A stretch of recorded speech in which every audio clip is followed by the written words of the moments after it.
أستاذ كمال هيبوف. سلام عليك سلام عليك سلامتان جلالا تهيان جنتا ونرى فرقئي بولسها قو بيين ستي تولي براسي فاتو gurraacha gurrisaa gaaromee fagaate guyyamoo guyyetuu ganamaan si nyaate ganama dhageenyee maqaa horachuu kee galgala dhageenyee du'aan boqachuu kee duuti mariin qabu hulaa fedheen dhufa siinisin eegallee goonnis duruu kufa kee maaf adda ta'e maaf baay'ette gaafiin kan nu joorse kana garuu maafi nuun gallee nuuf hima warra adda baafate farra wareegimoo firaggalaafate diina taanaan beekna homarraa eegamu fira taanaan garuu keeziin haa beekamu sirnaan ilaalamee xiinxala qabeeyyiin akka gingilfamu beektota gameeyyiin jedhaara ummanni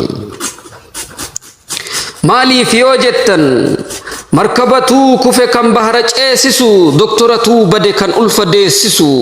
qilleensa dhaabate kan biyyi jiraattuun hamileetu du'e kan biyyi hirmaattuun alaabatu bu'e kan biyyi mul'attuun arrabatuu cite kan biyyi dubbattuun daawwitituu dhoo'e tan ittiin uf laalan dawaatu dhokate kan ittiin uf yaalan odaan lafa dha'e oduutu bubbise oromootu gadde ormatuu shubbise gaaddisatuu jige qabeenya manca'e gaaran lafa lixe garaatu nu na'e ijatuu buruqe faanosatu dhaame sibiriin nu marse samiitu nu caame gootan nurraa kufe gowwaatu nu seeqe gadheen nu arrabse gantuutu nu jeeqe jaal kamaal duuti kee wal shakkii kalaqe baay'eetu jarjaree mana gumaa dhaqe keezii tufiiksisa ati fiigaan jenne ati goota sabaaf kaadhimee uf kenne ati goota sabaaf kaadhimee uf kenne ilaamee sabako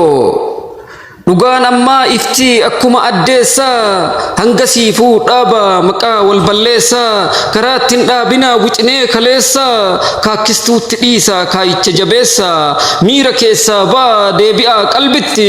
shakkiin hin fiiginaa ol kennaa rabbitti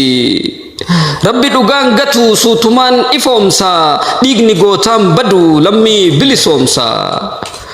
dhugaan kee ol ka'ee boolla haa lallabu akeekni kee waaree galma haa dhaqqabu akeekni kee waaree galma haa dhaqqabu ustaaz kamaal heeboo salaamun alayka